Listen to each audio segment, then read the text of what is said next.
Okay, everybody, so let's go ahead and continue on here with example 3 on page 57.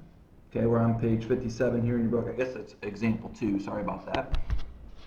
The key here is that we're going to be asked to look at this function in terms of intercept form, which, as a reminder, intercept form is when we take and we factor out our trinomial into a product of two binomials. So it'd be like, I don't know, say x plus 1 and x minus 2 or something like that. That is an intercept form because from that we can very quickly identify what our x-intercepts are. Okay, so in this case, -1 would be our x-intercept, and over here a +2 would be our x-intercept. Oops, I didn't mean to write that like that. So that's the reason why intercept form is going to be valuable to us, is because when we do intercept form, we can graph our x-intercepts. Now, in order to do so, we need to factor this trinomial. So now, as of right now, we are in standard form, ax squared plus bx plus c. Okay? The a is a -1/3, b is 4/3, c is 5/3. Because these are all fractions, and because each of our three terms has a 3 in the denominator, I'm going to look to factor out a greatest common factor, a GCF of -1/3. Simply because taking that out will make the inside a lot easier to factor. And when you do factor something out, keep in mind that essentially factoring is like saying, okay, I'm going to divide -1/3 out of each of these pieces. Divide -1/3 out of each piece. And I'm going to pull that -1/3 out in front, and then I'm going to determine, okay, what is left on the inside after I factor that out?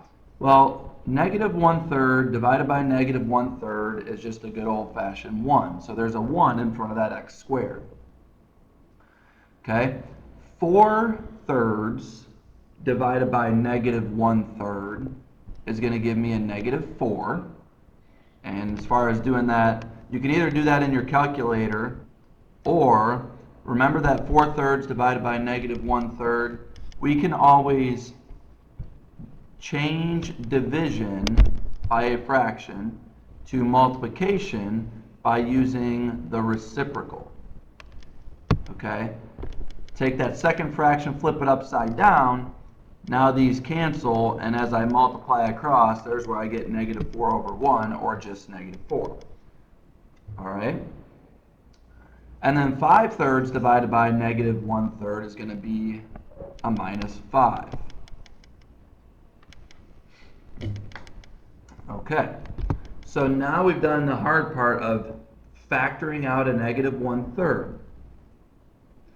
Now we actually want to take the part that I'm about to highlight here, and we want to factor it. That's this part here. X squared minus 4x minus 5.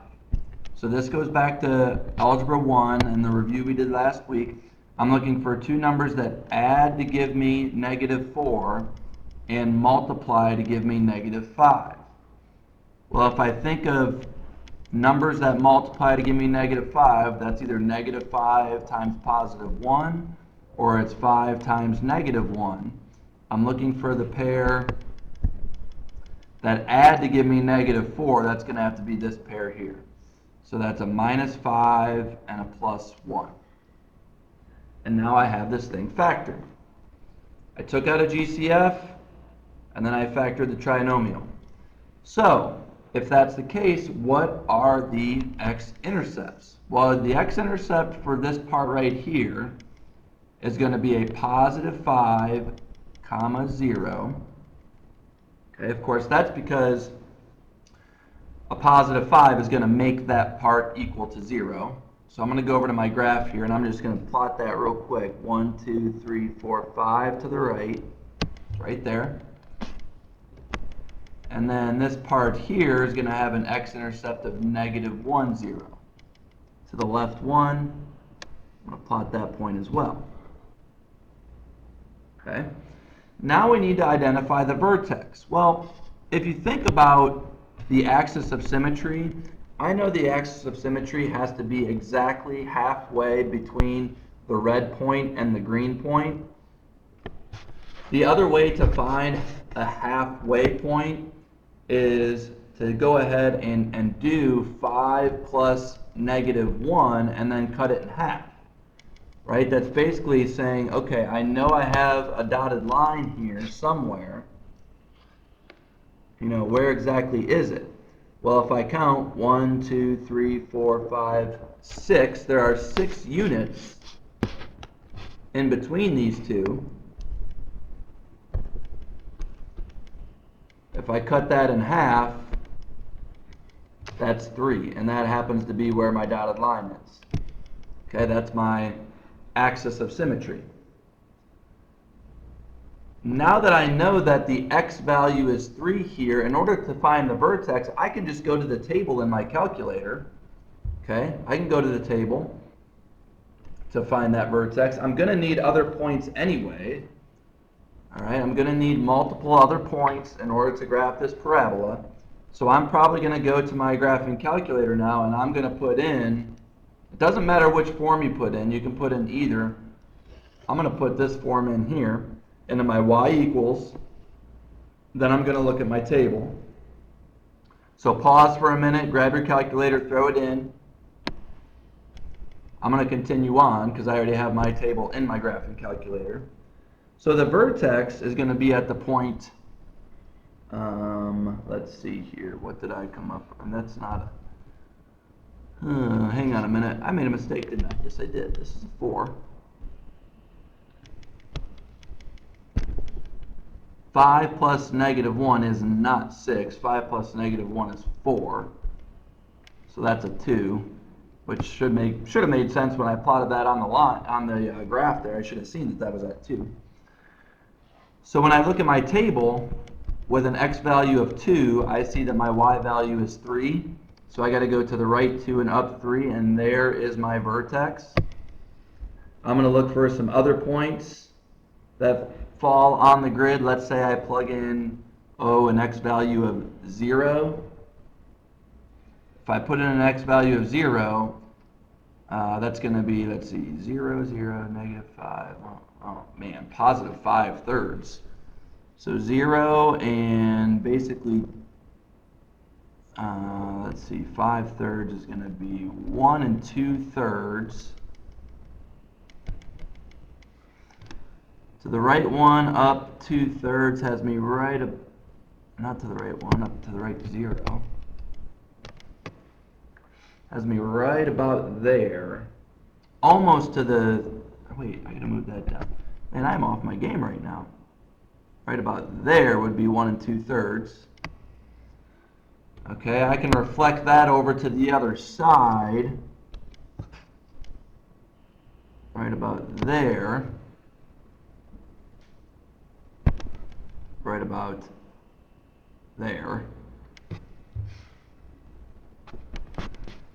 Okay, now I have 5 total points. That's enough that I can graph my parabola.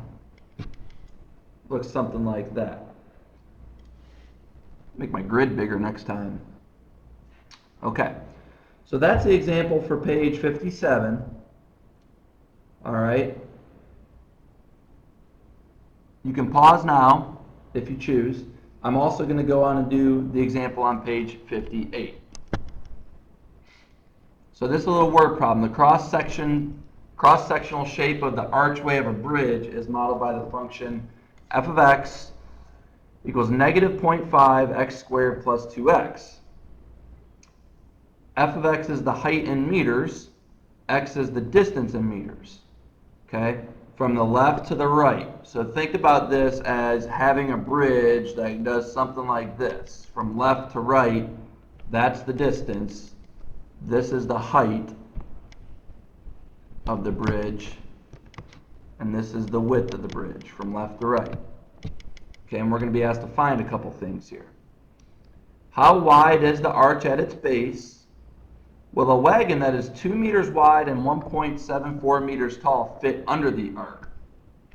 All right, so the first thing we have to do here is we have to take this function, which is f of x equals negative 0.5 x squared plus 2x, and we got to factor it, okay? Now I know this has an a and a b. I know it doesn't look like there's a c, but it's just like having a plus 0 here, so c would be 0 if we needed it. So the first thing we'll do here is, well, let's factor this out because I want to have a positive 1 in front of the x squared. Okay? So if I go ahead and I take out the negative 0.05, I know that on the inside I'm going to have an x squared because I'm going to divide this by negative 0.5 and I'm going to divide this by negative 0.5. So I have x squared plus, and then 2 divided by negative 0.5 is actually a negative 4. So instead of this being a plus, this is going to be minus 4. And don't forget that we still have an x in there as well. Okay? Well, now that we look at what's left inside here, I see that I have x squared minus 4x. Well, I can go a step further with this factoring, and I can take out an x because both of these share an x. So now this just becomes x minus 4. All I did was I divided an x out of each of these. I divided this by x, I divided this by x. Well, we're almost in intercept form here. Okay, we're almost in intercept form. One part of it is in intercept form. The other part that's not is this first part here with this negative 0.5. Instead of just x, we want to write that as x minus 0 because, you know, our intercept form is a binomial times a binomial, a double bubble times a double bubble. So now I'm in intercept form.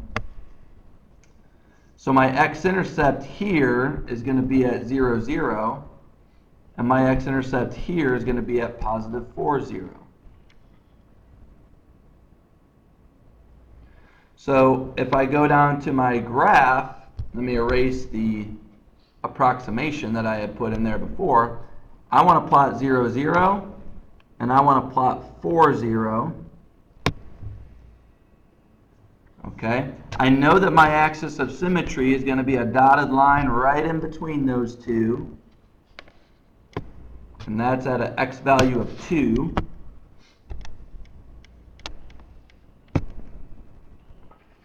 Okay, going back to where I started, I can throw this in the graphing calculator and start looking at my table. If you do start looking at the table, you know you'll see 0, 0, and you know you'll see 4, 0. I want to look to see what the x value, or what the y value is when my x value is 2. And you'll see that your y value is also 2. So I'm going to plot the point 2, 2. Now this is going to be more stretched out on your paper than it is on my grid. But that's what this bridge is looking like. Okay? So when the question says, you know, the width of the arc, what's the width of it? Well, that's this width from here over to here. And we know that to be 4. So the width is going to be 4 meters. The second part of this question says, will a wagon that is 2 meters wide and 1.75 meters tall fit? Well, let's try to fit this wagon, okay? The best place I could put a wagon that's 2 meters wide would be from here to here. That's my best shot of making it. Okay? But now I have to go up 1.75. It's going to be hard to see here on mine because it's so small. But as you put it on your paper, you will see that these little corners here, right here and right here, these corners of the wagon are going to hit the bridge. So I'm going to say no. When that wagon is going through there, it's centered under the arc. The top corners are slightly higher than the arc, or they are going to hit the arc.